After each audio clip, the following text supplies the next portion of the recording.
Buenas noches.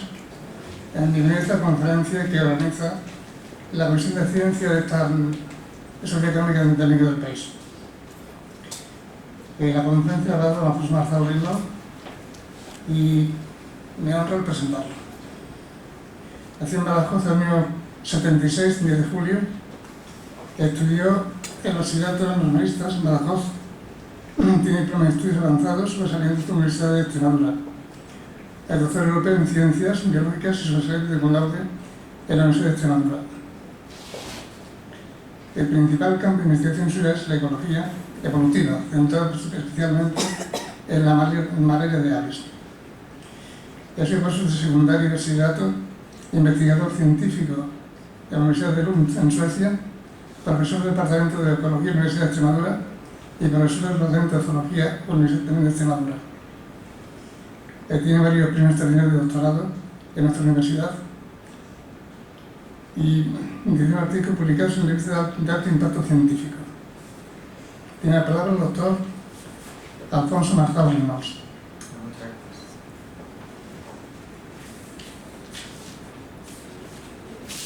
Muchísimas gracias por la presentación y muchísimas gracias a todos ustedes por su asistencia. El tema que queremos tratar hoy en esta conferencia es la malaria de aves y sobre todo los efectos que esta malaria de aves pueden causar a sus hospedadores. Generalmente se tiene un enfoque de los estudios de parasitología, se tiene un enfoque clásico basado en un enfoque clínico, en un enfoque veterinario incluso, pero muy pocas veces se hace un enfoque desde el punto de vista evolutivo. Y dado que este año celebramos el año Darwin, y dado también que Dobzhansky dijo que nada en biología tiene sentido si no es a la luz de la evolución, un enfoque más novedoso de la parasitología tendría dos puntos de vista diferenciados. El primero sería ecológico y el segundo sería evolutivo. Y de la unión del punto de vista ecológico y del punto de vista evolutivo surge una nueva categoría de la ciencia, una nueva rama de la biología que se denomina ecología evolutiva, que va poco a poco imponiéndose cada vez más en las universidades. De hecho, en este año, 2009, se han publicado varios artículos científicos en revistas de gran impacto y de mucha relevancia internacional, donde indican que para controlar enfermedades es necesario el punto de vista evolutivo. Por ejemplo, para tratar la malaria es imprescindible tener en cuenta el punto de vista evolutivo, cómo evolucionan las poblaciones de los parásitos en función a la resistencia de sus hospedadores. Podemos tratar a la malaria con antibióticos, o mejor dicho, con vacunas que se están haciendo. Podemos tratar con quimioterapias. Podemos tratar con insecticidas, que es lo más común y lo más efectivo hoy en día. Pero todos esos tratamientos que se ejercen sobre la malaria, que se ejercen y ejercen presiones sobre la población de malaria, crean resistencia a los mismos. De manera que desde un enfoque evolutivo podríamos evitar que se creasen tantas resistencias. En los últimos años, además, ha habido muchísimos avances en las metodologías moleculares. Y estas metodologías moleculares, principalmente basadas en la reacción en cadena de la polimerasa o en la secuenciación del ADN, han sido rápidamente incorporadas por otras ramas de la ciencia y aplicadas en ella, como puede ser la parasitología. De hecho, en este estudio veremos cómo a partir de sangre de un ave podemos averiguar de manera cuantitativa la infección o no por malaria, y después veremos que se puede secuenciar para averiguar qué linaje genético es el que infecta halal. Pero no solamente se utilizan estas técnicas moleculares para estudios de biología, incluso se pueden aplicar para el estudio o resolver cuestiones históricas. Por ejemplo, este señor Julián de Zulueta es un médico español que vivió durante muchísimos años en África y en Sudamérica y se especializó en medicina tropical, en medicina de enfermedades tropicales. Y tenía siempre un gran interés en averiguar qué ocasionó la muerte del emperador Carlos V. De una manera un tanto casual llegó a sus manos una falange del dedo meñique del emperador y aplicando las técnicas moleculares pudo averiguar dos cosas. En primer lugar, una cosa que se suponía por los escritos del emperador, y es que sufría unos severos ataques de gota. Y lo publicó en la revista médica más importante del mundo, el New England Journal of Medicine. Y en segundo lugar, descubrió que lo que causó la muerte del emperador fue la malaria, utilizando técnicas moleculares, como he dicho antes, que le permitieron extraer porciones de ADN y averiguar su secuencia. Así pues, en esta charla vamos a tratar de manera no muy extensa el parasitismo para definirlo y lograr una aproximación para conocer su alcance y nombrar los efectos que produce. Y en segundo lugar, hablaremos de la regulación de las poblaciones de sus hospedadores aviares por parte de los parásitos de malaria. El parasitismo se encuentra dentro de las formas de vida más extendidas en la naturaleza. De hecho, en 1980 Peter Price publicó un trabajo en el que cuantificó las distintas formas de vida ecológica, resultando que más de la mitad de los seres vivos son parásitos en alguna forma de vida. Y el parasitismo no es otra cosa que una relación entre dos especies. Una especie es el parásito y otra especie es el hospedador. De manera que el hospedador va a sufrir el ataque del parásito porque este parásito le va a explotar y le va a proporcionar o le va a ocasionar efectos negativos. Y estos efectos negativos pueden ser de dos maneras diferentes. Unos efectos negativos directos, que serían la sintomatología de la enfermedad, fiebre, por ejemplo, debilidad, en el caso de malaria, la destrucción de glóbulos rojos. Y también puede haber unos efectos indirectos, y es que los organismos tenemos unas energías limitadas, de manera que si tenemos que distribuir energías para luchar frente a la infección, esas energías, al ser limitadas, no podrán ser destinadas a otros mecanismos de las estrategias vitales, como pueden ser la reproducción o el crecimiento. Y una de las cuestiones más interesantes, y por eso estamos hoy aquí, del parasitismo es la relación coevolutiva que se da entre el parásito y su hospedador.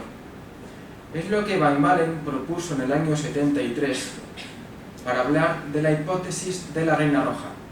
Si recordamos el libro de Alicia en el País de las Maravillas, la reina roja, la reina de corazones, decía que había que correr continuamente para estar siempre en el mismo sitio. De manera que el parásito y el hospedador están corriendo de una manera evolutiva, pero continua.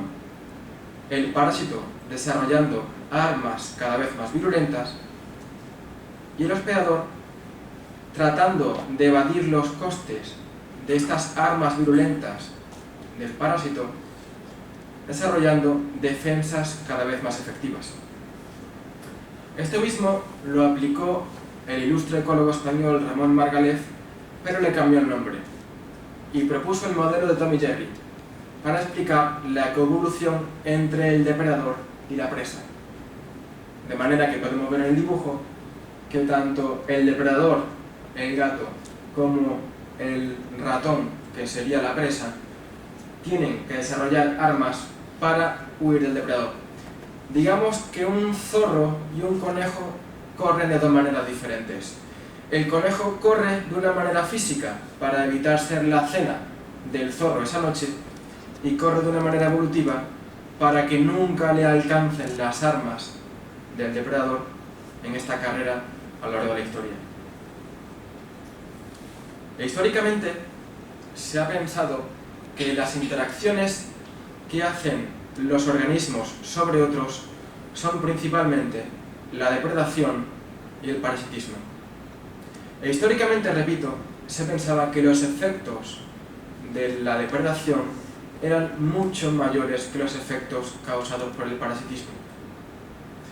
De manera que existió un sesgo en los estudios de los científicos derivados hacia la depredación en los animales. Pero lo que se ha visto es lo contrario, que los efectos de los parásitos pueden ser mucho más importantes sobre las poblaciones de sus hospedadores que los que tienen los depredadores sobre sus presas. Así pues, poco a poco, pero muy lentamente, se va volviendo al estudio de los parásitos como agentes selectivos. Y digo poco a poco porque realmente han estado en el olvido hasta que en el año 49 Haldane propuso que los parásitos podían ser unos agentes fuertes de la selección natural. A pesar de ello, seguimos en el olvido en muchos casos. Por ejemplo, el señor Bill Gates también olvida que la parasitología es algo importante y sus estudios nos quiere hacer ver que quizás nos hayamos confundidos y sea la parapsicología, que un estudio de rapel o de la pitonisa lola serían más importantes que estudios científicos en su caso. Pero, ¿por qué han sido olvidados los parásitos en el estudio de ecología? En primer lugar, porque su aspecto puede ser repugnante. Desde luego a ninguno de los estudiantes de biología o de ambientales, cuando están en primero en las prácticas y abre un pez o se encuentra manís aquí dentro, se va a querer dedicar el día de mañana a estudiar ese bichito tan repugnante. Es mucho más llamativo estudiar aves o estudiar mamíferos en el bosque o las plantas o la polinización que estudiar los parásitos. En segundo lugar, también porque son microscópicos, su tamaño les hace que sean muy difíciles de ver. Pero sobre todo, la principal causa de este olvido puede ser sus efectos. Y es que son tan sutiles que muchas veces son casi imposibles de detectar. Y estos efectos tan sutiles pero importantes pueden tener su influencia en la interacción con la depredación, pueden tener su influencia a la hora de elegir pareja, y pueden tener su influencia porque alteran la morfología y el comportamiento de los individuos que parasitan. Por ejemplo, muchas veces vemos en un documental que un lobo captura a un ciervo o que un león captura a una gacela, pero casi nunca vemos en ese documental que posiblemente la verdadera causa de que el león capture a esa gacela y no a otra gacela es que la gacela que va a servir de cena al león esta noche tiene una infección por parásitos que le evita o le impide huir de una manera eficaz del depredador. Y eso se ha demostrado en artículos científicos como este, publicado por Anders Moller y Jan Nielsen, en el que demostraron que las infecciones de malaria son una de las principales causas de muerte en las aves, ya que incrementan el riesgo de depredación, incrementan la posibilidad de que el depredador capture a ese pajarito. Pero decíamos antes que estuvieron durante mucho tiempo en el olvido. De hecho, desde el año 49 que Haldane propuso que eran agentes de selección natural, hasta el año 82 prácticamente no hubo ningún artículo. Pero este artículo, publicado en Science, revolucionó el punto de vista de los parásitos. Y es que los parásitos pueden influir a la hora de elegir pareja. Hamilton y Marlene Zak propusieron que las hembras elegían un macho con colores vistosos o un macho con un canto elaborado, porque ese macho lo que estaba demostrando es que era resistente a los parásitos.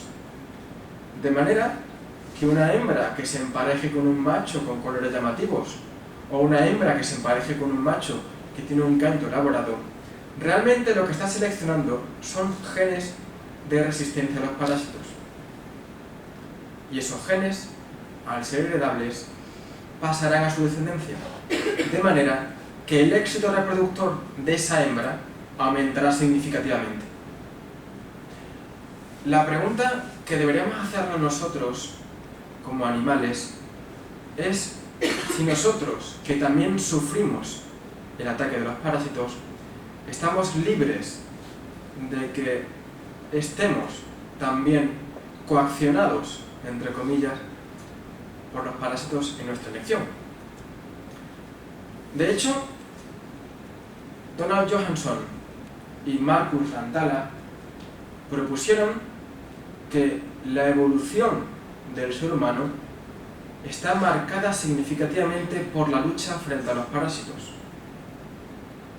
Proponen que el paso de un antecesor similar a un primate, con vello corporal en todo el cuerpo, a un mono lampiño, como somos nosotros, tiene que ver por la lucha de los parásitos, la lucha frente a los parásitos.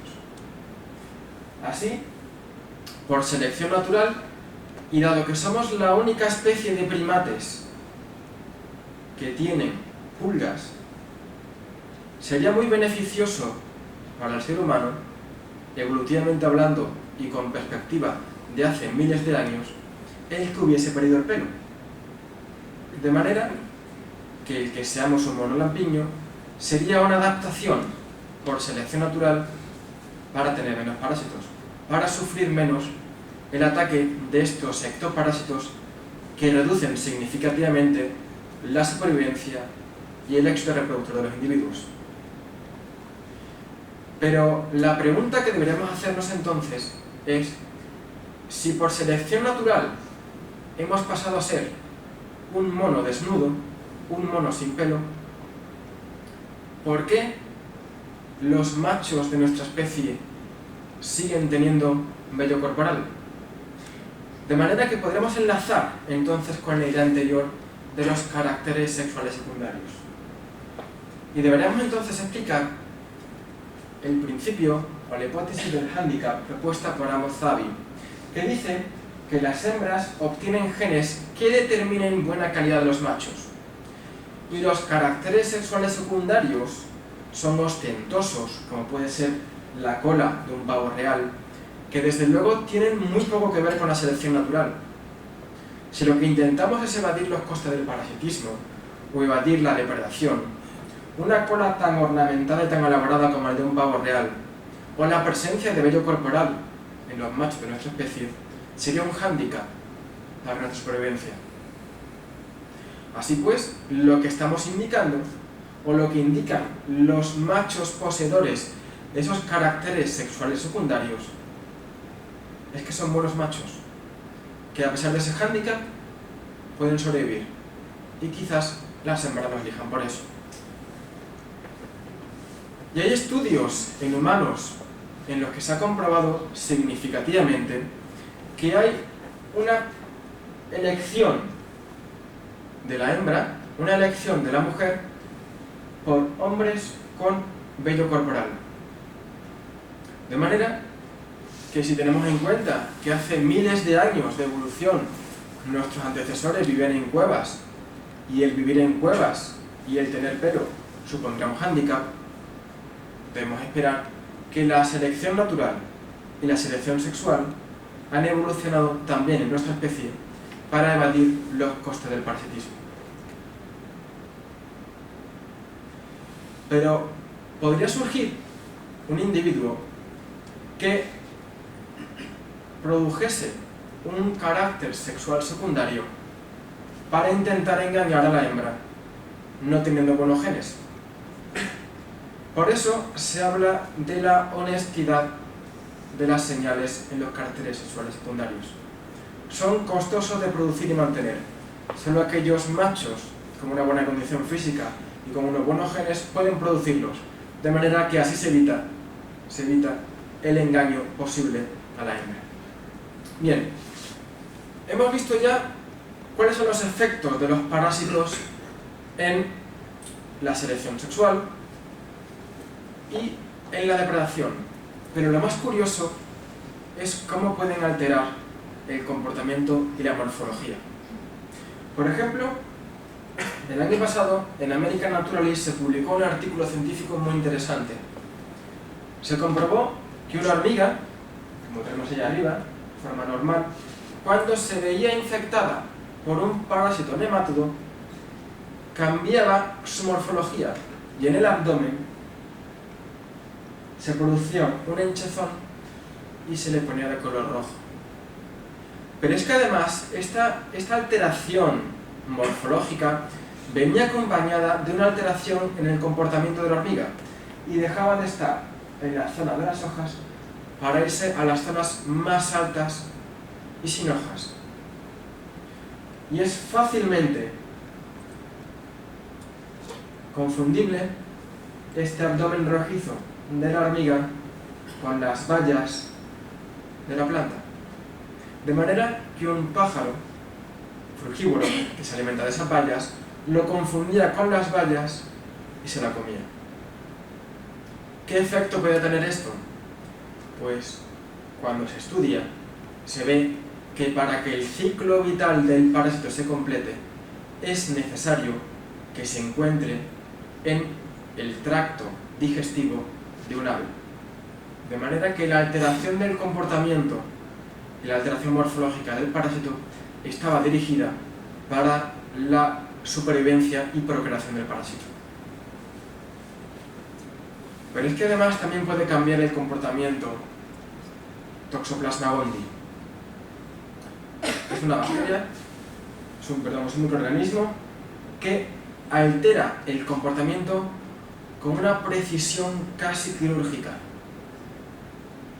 Todos nosotros sabemos que las ratas tienen un miedo atroz a los gatos. De hecho, se ha comprobado que las ratas tienen un miedo muy grande al olor de la orina de gato. Pero cuando se ven infectadas por Toxoplasma gondii, pierden el miedo a esa orina de gato, a ese olor. De manera que la rata comienza a estar en zonas donde hay gatos, no les huye. Y por tanto es mucho más fácil para el gato capturarla y comérsela. Hasta ahí todo normal. Pero cuando entendemos que, de nuevo, para que se complete el ciclo de vida del parásito de Toxoplasma gondii, es necesaria la presencia del parásito en el tracto intestinal de un felino, entendemos cómo la alteración del comportamiento del parásito tiene una finalidad muy clara. La pregunta entonces que debemos hacernos de nuevo es si estamos libres de alteraciones del comportamiento. Y es que el ser humano nos gusta pensar que somos conscientes al 100% de nuestros actos, que somos libres de nuestras decisiones. Pero si tenemos en cuenta que más del 50% de la población humana se encuentra infectada por Toxoplasma gondii, podemos empezar a investigar si realmente nuestras acciones son tan conscientes y son tan libres. De hecho, se han publicado en los últimos 4 años varios artículos, varios trabajos en los que se demuestra que Toxoplasma gondii tiene una relación directa muy clara con la neurosis y con la esquizofrenia. Además, otros estudios han comprobado que la relación de sexos en el nacimiento en el ser humano cambia drásticamente. En teoría, la ratio, la relación de sexos en el nacimiento es 1:1 o próximo al 1:1. Un hombre, una mujer. Pero se ha comprobado que en aquellas poblaciones donde hay más infección por Toxoplasma gondii, en los seres humanos la proporción cambia a 2:1. Hay más del doble de un sexo que del otro. No sabemos muy bien las consecuencias, no sabemos muy bien por qué. Hay varias hipótesis que se plantean sobre el asunto, pero no hay ninguna todavía clara para explicarlo. Incluso en una de las revistas más prestigiosas de ciencia, en Nature, se publicó si era posible que la religión fuera buena para nuestra salud. Y por supuesto que tendrá unos beneficios, pero en este punto de vista, este es el punto de vista de los parásitos. Y se comprobó que en aquellas zonas del planeta donde hay más probabilidad de infección por parásitos, hay un mayor número de religiones. Y si tenemos en cuenta que las religiones favorecen la monogamia y evitan la promiscuidad, podremos relacionar la presencia de parásitos con la posibilidad de que ese parásito se disperse en la población en el caso de que hubiese relaciones promiscuas, no en el caso de que hubiese monogamia. Bien, cambiemos un poquito ahora y empecemos a hablar de los efectos de los parásitos hoy en día. Estamos en un mundo en cambio. Podríamos pasarnos aquí horas debatiendo si hay o no hay cambio climático. Pero he querido ilustrar en esta diapositiva, bueno, pues este señor que tanto está hablando hoy en día de cambio climático, con sus defensores y sus detractores, la controversia entre energías renovables y las energías no renovables, el deshielo de los polos y la desertización en nuestro planeta. Y desde luego que estamos en un mundo en cambio. Un mundo en cambio, por ejemplo, porque hace 150 años se tardaba casi un año en dar la vuelta al mundo y hoy se tarda apenas 24 horas. Y porque hace 150 años la población humana era menor del medio billón de habitantes y hoy superamos los 6 billones y medio.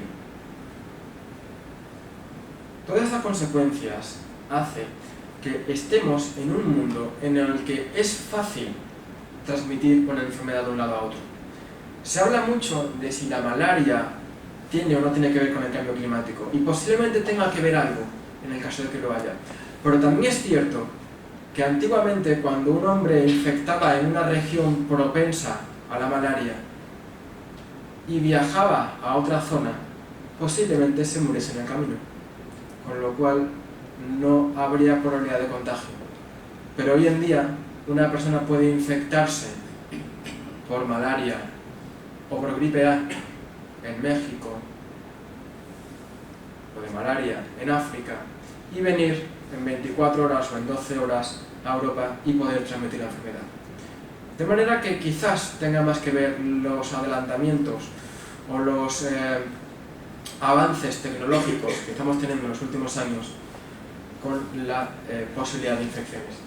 Pero sí es verdad que hay estudios en los que se ha comprobado que, por ejemplo, el deshielo en las montañas favorece que haya vectores, que haya mosquitos en altitudes donde antes no había.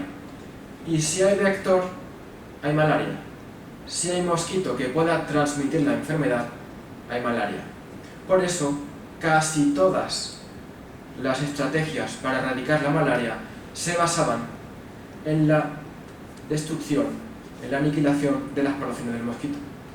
De ahí las famosas fumigaciones con DDT que hubo en los años 50 y 40 en Europa y en España, en concreto también en Extremadura. Bien, ¿y por qué debemos estudiar la malaria de aves?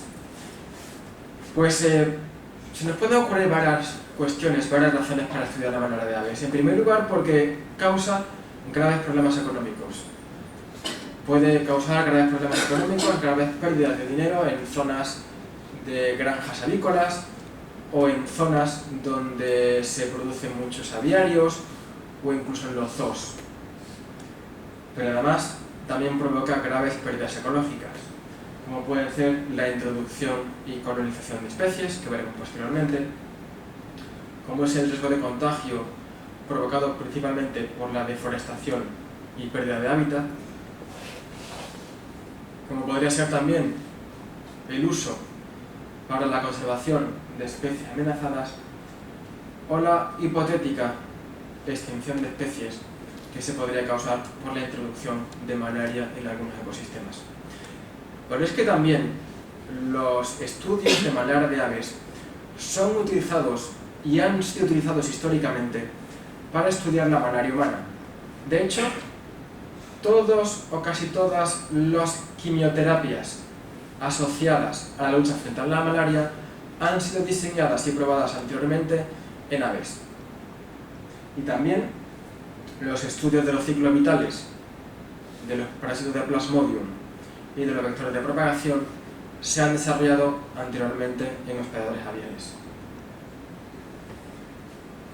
Decíamos antes que habían estado olvidados. Fíjense que desde el año 40 hasta el año 2000 prácticamente no había un gran número de trabajos en el tópico de malaria de aves. Pero desde el año 2000 en adelante, en los últimos 9 años, ha habido un crecimiento exponencial tremendamente acusado. Y coincide, o en parte, podemos culpar de una manera amistosa a este estudio, a este incremento en los estudios, al trabajo publicado por Staffan Svensson en la Universidad de Lund, donde logró amplificar el ADN de aves.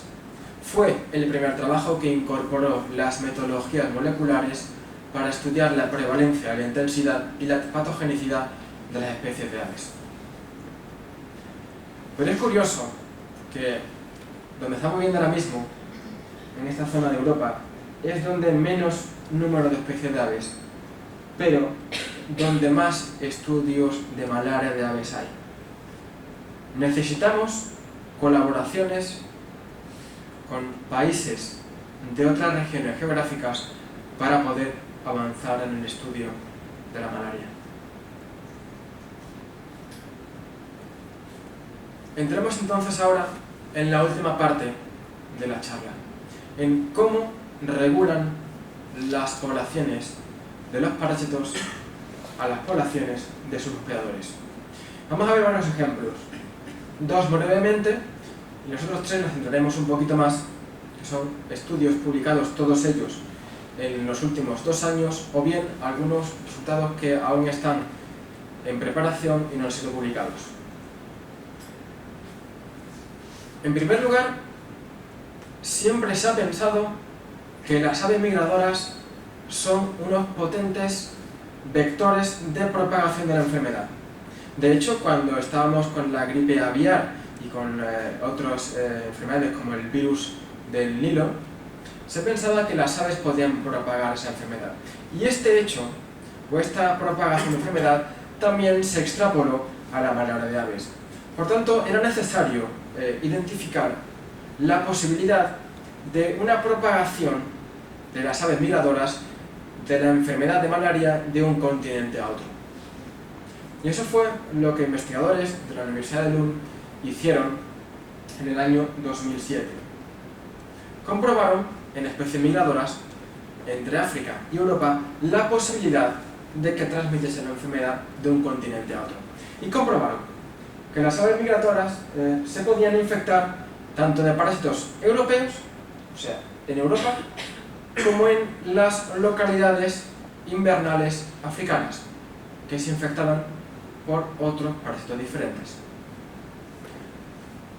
Podían transportar el parásito de un continente a otro. Una ave infectada podía volar si ese linaje genético o esa especie parásita que lo parasitaba, que lo infectaba, no fuera muy patógeno, podría viajar al otro continente.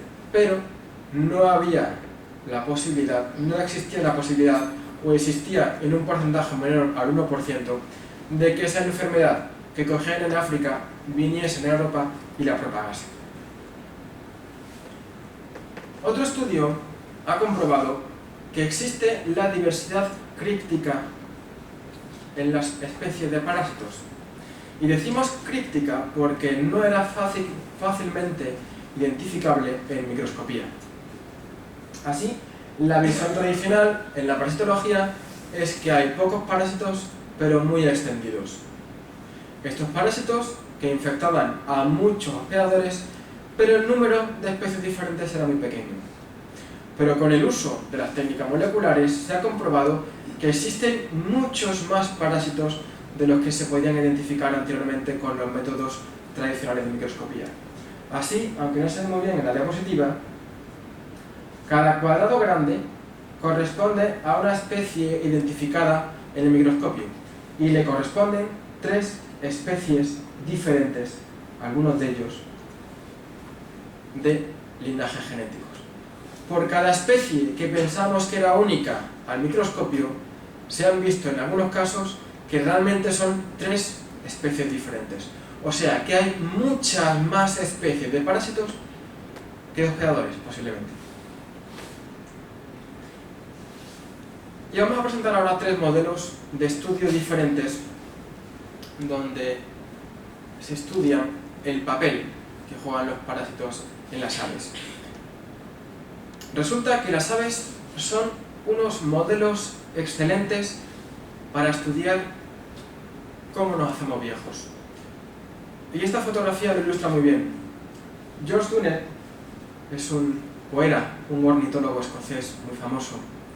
Capturó ese fulmar en los años 60 o los años 50 y 30 años después volvió a capturar al mismo individuo que anilló 30 años antes. Mientras que los cambios en el fulmar, en el pájaro, no son notables, los cambios en George Dunnet, en las fotografías, son más que evidentes. Por tanto, las aves tienen que tener algún mecanismo especial para evitar la senescencia. La senescencia es el deterioro fisiológico que todos nosotros sufrimos con la edad y que de una manera irremediable nos va a conducir en un futuro a la muerte. Y este descenso en las funciones fisiológicas se ve muy bien en el sistema inmune, que se va deteriorando con la edad. De manera que los individuos deberían sufrir, por tanto, muchas más infecciones conforme se hacen más viejos. Pero no hay estudios hechos en poblaciones naturales. De manera que el objetivo de este estudio fue comprobar con diversas predicciones, diversas hipótesis. Y la primera predicción que debíamos comprobar en una población de aves silvestres es que si realmente hay un descenso en la función inmune con la edad.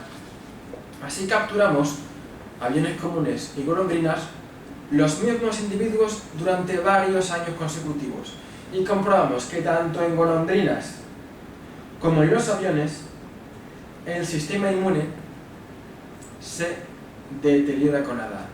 Hay un bajón en el sistema inmune conforme se hacen viejas las aves. La predicción segunda sería que si este descenso en la función inmune debería haberse acompañado, por tanto, con un aumento en la intensidad de infección. Por tanto, deberíamos esperar esto: un aumento en la probabilidad de infección conforme pasamos de pollos, o conforme pasan los individuos de pollos, a 1 año, 2 años, 3 años, 4 años. Pero lo que obtenemos es lo contrario.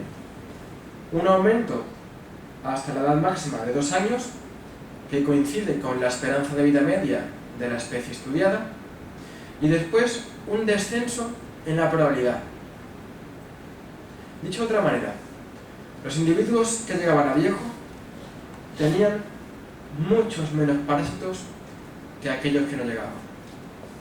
Y eso se puede relacionar con la tercera hipótesis, con la tercera predicción, y es que los individuos más longevos serían aquellos que tienen un sistema inmune fuerte y eficiente que les permite contrarrestar los efectos de la infección. Y eso fue lo que comprobamos. Estos individuos, la esperanza de vida de los individuos, la mayor esperanza de vida, coincidía con aquellos individuos que cuando eran jóvenes tenían un sistema inmune muy fuerte, sobreviven mucho más con un sistema inmune muy fuerte que aquellos individuos que solo sobreviven un año. El sistema inmune de los individuos de un año de edad era mucho menos efectivo que el sistema inmune de los individuos que llegaron a viejo. Pero es que además estos individuos con un sistema inmune tan flojo como tenían un año de edad estaban mucho más infectados, tenían más de un 50% de infección que los individuos que llegaron a una edad igual o superior a 4 años, cuya prevalencia de infección era en torno al 10%. Por tanto, los parásitos desempeñan un papel importante en la expresión de la senescencia de las aves. Con los métodos moleculares, además, se ha logrado ver, como hemos visto antes, que hay muchas más especies de parásitos de malaria de las que pensamos.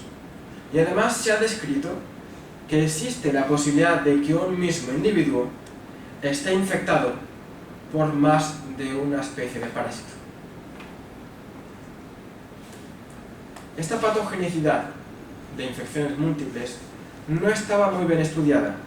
De hecho, había controversia. Había estudios que sí, o pensaban que no había una mayor patogenicidad porque un individuo se infectase por dos especies diferentes de parásitos, mientras que había otros estudios que sí comprobaban que la patogenicidad aumentaba. De hecho, podía ser que un individuo que se infectaba por dos especies de parásitos tuviera un efecto letal, pero cuando se infectaba por sí sola o de manera individual a cada una de esas especies de parásitos no tenía efecto. En cambio, repito, cuando esa infección era combinada, el efecto era letal sobre el hospedador. Y ese fue el objetivo de ese estudio, era comprobar la patogenicidad de una infección simple o de una infección doble en la supervivencia, en el éxito reproductor y en la condición corporal de los individuos. Y tomaba como referencia a aquellos individuos que no se encontraban infectados. Por tanto, la hipótesis en la que nos basamos para hacer este estudio es la más simple, y es que 1 más 1 tiene que ser igual a 2. Un efecto aditivo en la patogenicidad de infección por parásitos maláricos. Por tanto, deberíamos esperar que los individuos con una doble infección tuvieran una mayor mortalidad que aquellos que tenían una infección simple, además que la condición corporal fuera mucho menor, bien sea porque tenían menos peso, porque tenían menos hematocrito, o bien porque sufrían mayor carga de infección por parásitos externos. Y además que el éxito reproductor de estos individuos fuese mucho menor. Es lógico pensar que un individuo que se va a morir, que está muy flojo, que tiene muy poco peso, que tiene muchos parásitos y que encima está infectado de piojos, no logre poner muchos huevos, no logre criar a muchos pollos. Y comprobamos que los efectos de la supervivencia eran tal y como se habían descrito, tal y como preveíamos. Los individuos con una infección doble tenían una estimación de supervivencia muchísimo menor que los individuos que no estaban infectados o que tenían una infección simple. Además, también comprobamos que estos individuos con la infección doble tenían menos peso, tenían más piojos que los individuos que tenían una infección simple o que no estaban infectados. Pero, sorprendentemente, estos individuos tenían un mayor hematocrito. Tenían un hematocrito superior a los que tenían una infección simple. La palabra hematocrito no estamos muy acostumbrados a escucharla, pero sí, si alguien aficionado al ciclismo, sabemos que a los ciclistas se le hace análisis del hematocrito para comprobar la proporción de glóbulos rojos que tienen sangre.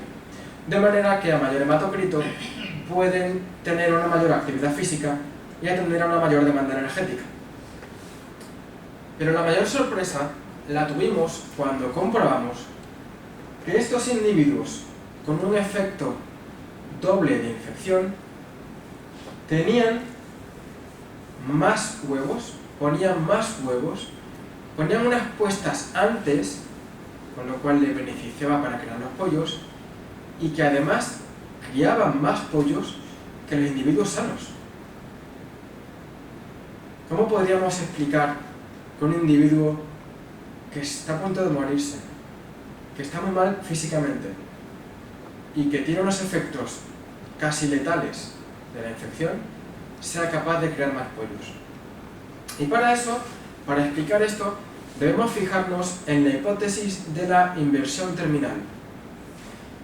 Y esta inversión terminal dice que los organismos, dado que las energías que tenemos son limitadas, debemos mirar mucho cómo y cuánto invertimos en cada reproducción estas energías limitadas, porque existe un compromiso entre la supervivencia y la reproducción.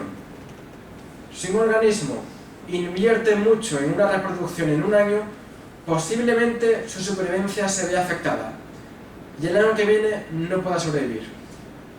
Por ejemplo, si un individuo tiene energías y puede poner y criar 3 pollos en un año, y al año siguiente podría criar otros 3 pollos y al siguiente otros 3 pollos, tendría un éxito reproductor de 9 pollos en su vida. Pero si ese individuo, en esa primera reproducción, en vez de criar 3 pollos, criase 5 pollos, se ha comprobado que posiblemente muriese. De manera que el éxito reproductor total de la vida de este pajarito será de 5 frente a 9. Dicho de una manera metafórica, ha matado a la gallina de los huevos de oro. Pero se ha comprobado también, y en eso se basa la hipótesis de la inversión terminal, que evolutivamente lo que tiene sentido es que aquellos individuos que ven peligrar su supervivencia a los años posteriores, en los años futuros, deberían invertir todo su capital en la reproducción actual. Dicho de una manera coloquial, deberían echar el resto en la reproducción. No tiene sentido guardar energías para el futuro porque no va a haber futuro, ya que va a morir este año. Y posiblemente, ya que hemos visto que estos individuos que tenían una doble infección estaban mucho más infectados y se podían morir, su probabilidad de supervivencia era mucho menor que los con infección simple o con los que no están infectados, tendría sentido en ese caso que invirtiesen, como hemos visto, y sacasen más pollos adelante. Por tanto, la conclusión de este trabajo es que 1 más 1 es igual a 2, pero solo en ocasiones. En biología no se cumple al 100%. Por último, vamos a estudiar, vamos a hablar sobre el papel que juegan los parásitos en la invasión de las especies. En el año 2001, Miguel Delibes de Castro, profesor del Centro Superior de Investigaciones Científicas y antiguo director del Parque Nacional de Doñana y de la Estación Biológica de Doñana, propuso en su libro La naturaleza en peligro que existían, o que existen, 4 jinetes del apocalipsis de pérdida de biodiversidad. Y son la pérdida de hábitat, la explotación excesiva, las extinciones en cadena y las especies invasoras. La introducción de especies alóctonas en un ecosistema. De hecho, existen más de 1000 ejemplos de especies introducidas con apoyo más o menos, o con ayuda más o menos del ser humano. Y tenemos ejemplos como el mejillón cebra, que está atacando a las especies autóctonas en el delta del Ebro, como es el caso de la rata europea, rata marrón, como el caso del Mustela bison, el bisón americano, que está desplazando y casi extinguiendo las poblaciones de bisón europeo, y como hemos tenido recientemente en Extremadura el caso del jacinto de agua. ¿Y por qué es importante esto? Porque las consecuencias de la invasión de especies son muy graves. Tienen un impacto ecológico muy elevado, ya que pueden alterar el ciclo de nutrientes. Además, pueden causar muchos problemas de contaminación genética, de polución genética, ya que sus genes se van a esparcir por las poblaciones autóctonas. Y lo que vamos a estudiar ahora es que provoca daños en la salud. Y es que tiene un papel en la introducción de patógenos y vectores, que es muy importante. De hecho, Manuel Pimentel, en el año 2005, estimó que los daños o los costes